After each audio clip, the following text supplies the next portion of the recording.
Alors, Madame Gounou. Oui, Monsieur Chris Larabi. D'accord. Maintenant, vous avez été étudiante. Bien sûr, j'ai été par le lycée. Bien sûr, Monsieur Chris. Est-ce que peut-être si on essaye peut-être de faire un jumelling, c'est un néologisme, entre la vie au lycée et la vie d'étudiante, tu es avec elle ou encore avec eux au quotidien? Qu'est-ce que tu peux dire là-dessus? Partant peut-être de la vie d'un lycéen et la vie d'un étudiant. Ce que je peux dire, Monsieur Chris, c'est que la vie du lycéen est très différente de la vie d'un étudiant. C'est deux mondes vraiment différents parce qu'au lycée, les élèves sont sous le contrôle parental, donc du coup, ils n'ont pas la liberté de faire comme ils veulent.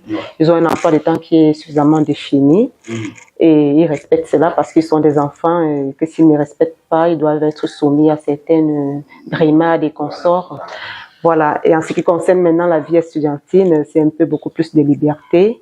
On s'est dit que l'étudiant prend conscience, il y a ce discernement entre ce qui est bien et ce qui est mauvais. Donc, il est capable de pouvoir faire le choix entre ce qui est bien, faire le choix de vie, en fait. Savoir choisir ce qui est bien pour lui et ce qui est mauvais. Donc, du coup, c'est l'âge où l'étudiant prend vraiment conscience, où il essaie de prendre des décisions personnelles sans avoir besoin peut-être du contrôle parental parce que déjà à l'université, on vit seul. On est parfois amené à vivre parfois dans une chambre que les parents ont pris. Et du coup, on a pris le papa ou bien maman sous la main pour demander à quelle heure est-ce qu'on est rentré de la maison ou pour demander est-ce qu'on a fait les devoirs et tout. Ils sont pas là pour contrôler, même s'ils le font par appel téléphonique.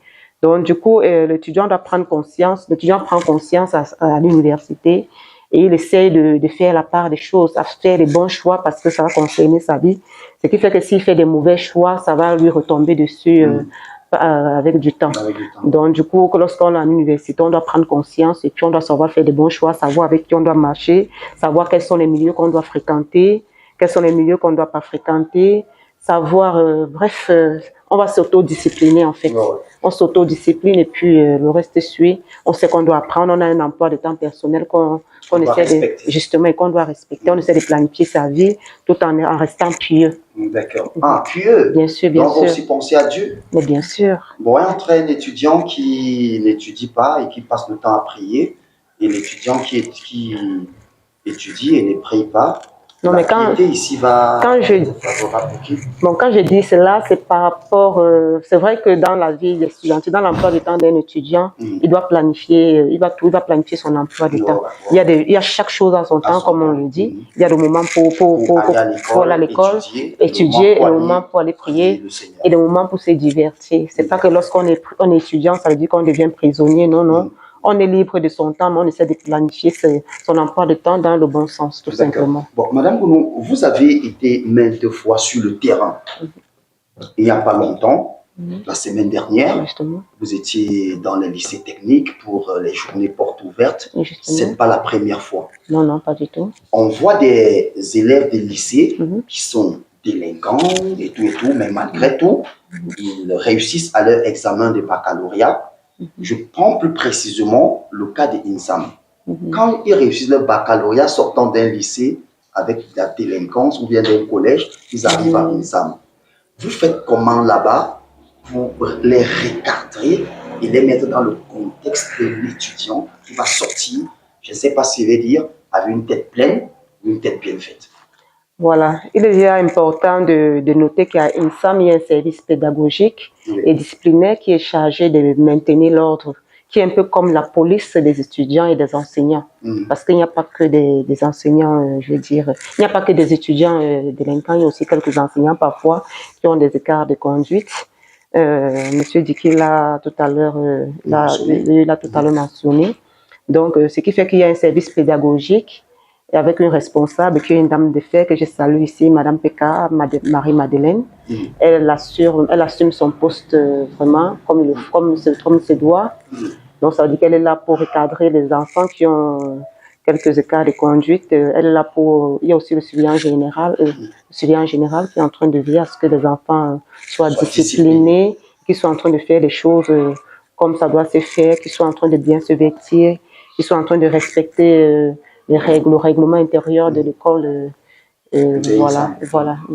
D'accord. Merci, Madame Gonon. Merci. Vous avez été trop précise et concise dans vos dires et ça nous a énormément élucidé.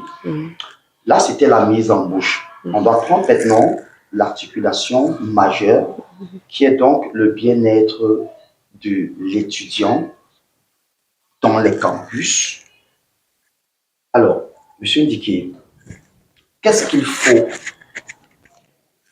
pour un étudiant pour assurer son bien-être tant sur le plan didactique, tant sur le plan de l'épanouissement, déjà dans un campus?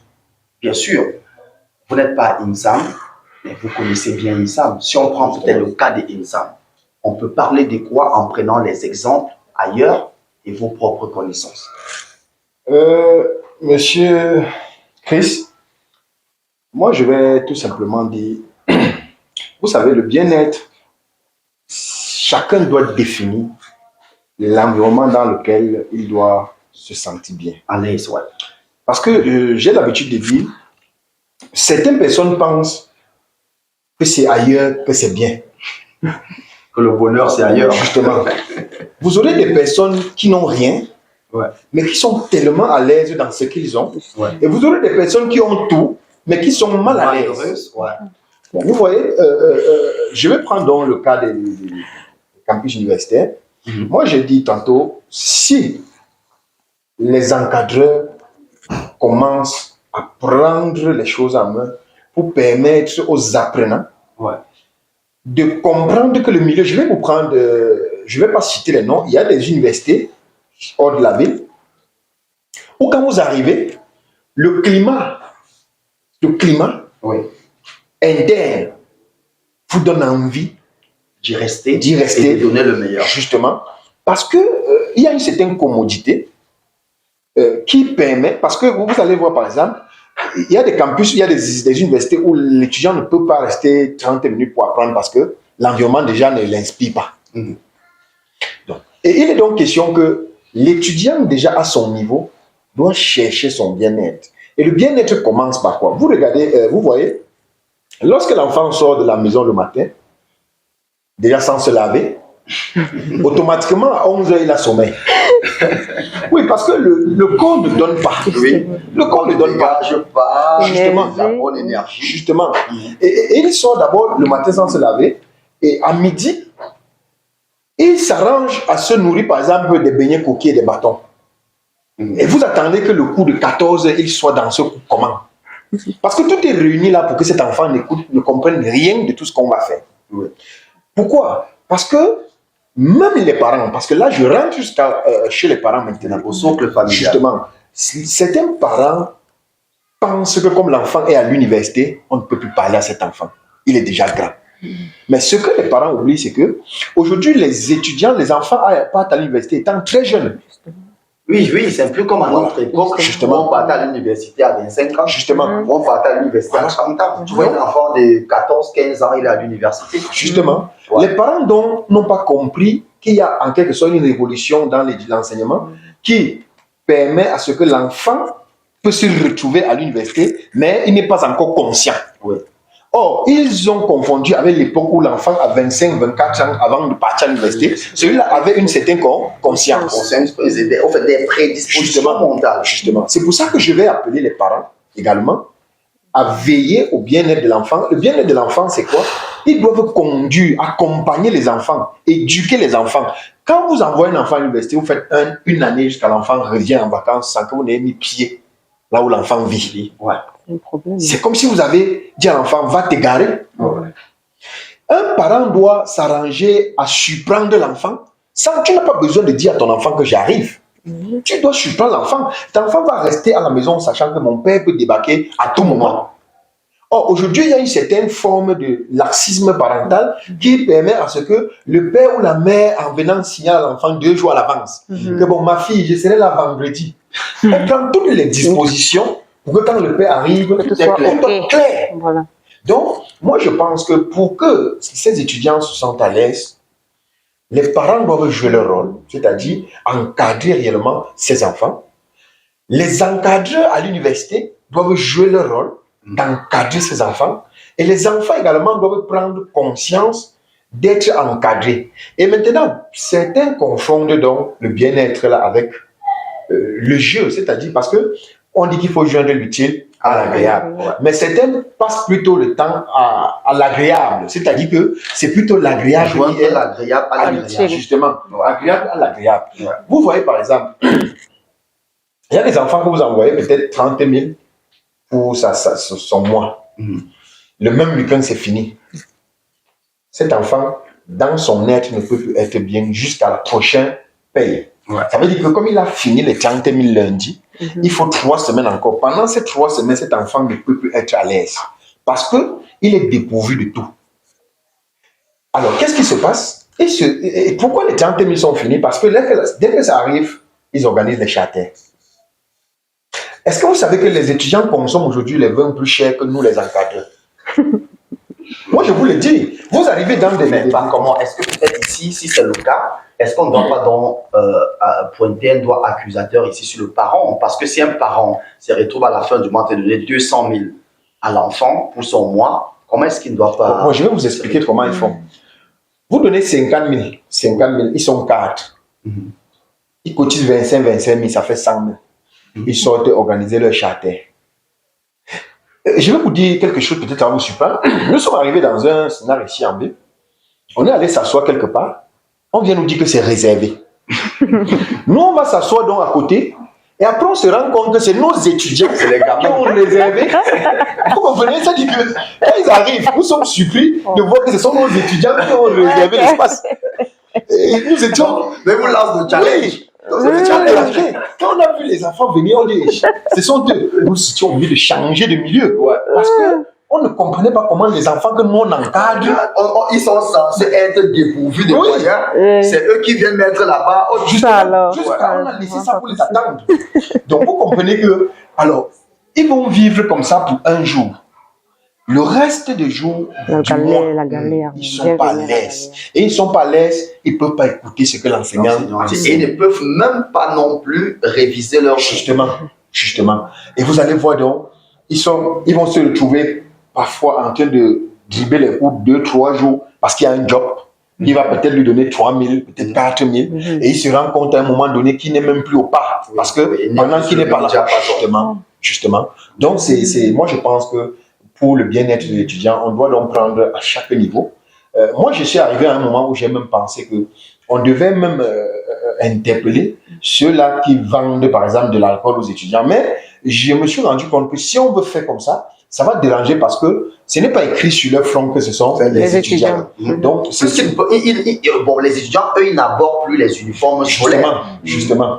Donc, c'est un peu ça. Donc, pour dire, j'interpelle les parents de veiller à l'éducation des enfants, même quand ils sont à l'université.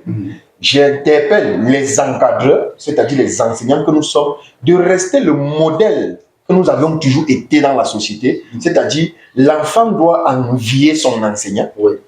Et le fait que l'enfant vous envie de par vos compétences, pousse cet enfant à se mettre au travail parce qu'il veut vous ressembler. Donc, j'interpelle donc les encadreurs, j'interpelle les parents et je demande également à ces étudiants de savoir faire la part des choses. Parce que on les envoie à l'université, c'est parce que les parents se soucient du futur. Que les parents demandent, non, je préfère vendre même une parcelle de terrain pour que l'enfant obtienne au moins sa licence professionnelle. Alors maintenant, quand papa a vendu son parcelle de terrain pour que vous obteniez une licence professionnelle et que vous revenez avec une licence professionnelle vide, papa aurait vendu son terrain pour rien. Parce qu'en réalité, quand papa le fait, c'est pour que quand vous revenez, que 5-6 ans plus tard, vous pensez à construire un petit truc pour mettre papa à l'intérieur. Mais vous vous rendez compte qu'après la licence professionnelle, vous venez discuter encore la maison de papa avec papa. Vous consommez le savon de papa après une licence professionnelle, tout simplement parce que vous êtes allé à l'université vous amuser et vous avez fini votre licence. Vous avez eu le simple papier. Justement. Donc c'est un peu ça.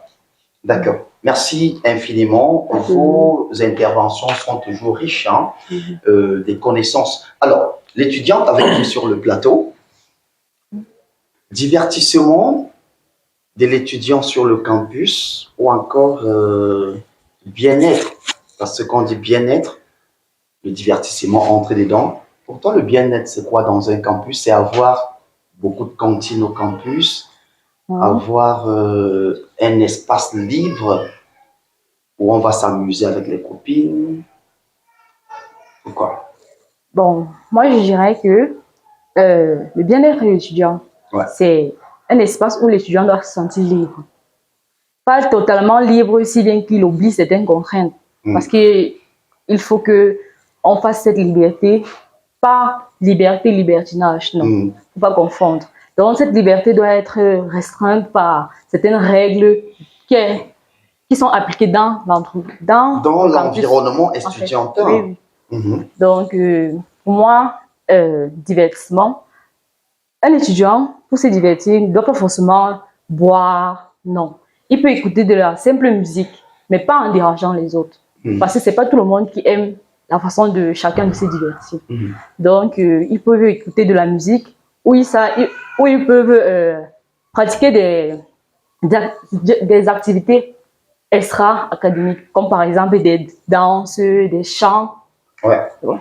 Donc, moi, c'est un peu ça, le bien-être de l'étudiant au campus. D'accord.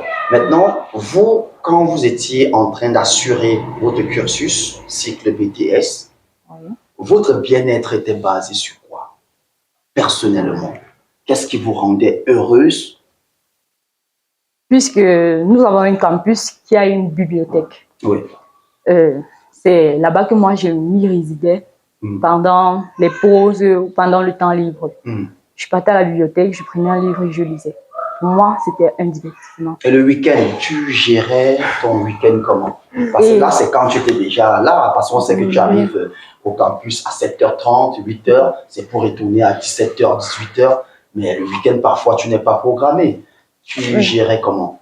Bon, parfois le week-end avec les amis, c'est pas forcément toujours bien, parce que même mes parents me disaient, c'est pas toujours bien de rester à la maison. Il faut un peu sortir, faut pas sortir à l'abuser, mais il faut un peu sortir. Donc, nous, on sortait aux environs de 17h pour revenir à la maison à 20h. Au moins, si on partait, on prenait quelques pots. Vous partez? Oui, oui, oui. On précise toujours où est-ce qu'on part. Parce que si quelque chose nous arrive là-bas et qu'on n'a pas prévenu à l'avance, comment est-ce que le parent doit être au courant?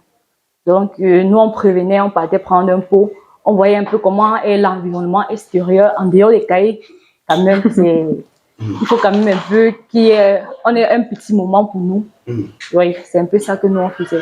Bon, est-ce que vous avez un jour vu votre camarade, qu'il soit de votre spécialité ou ailleurs, sur le campus, assurer son bien-être autrement, qui ne cadrait pas avec votre éducation familiale ou bien la suite de l'éducation que vous avez reçue à INSAM? Non, je n'ai pas encore vu cela. Donc, il n'y avait personne qui affichait un comportement égaré? Non, non, je n'ai pas encore vu cela. D'accord, d'accord. Merci.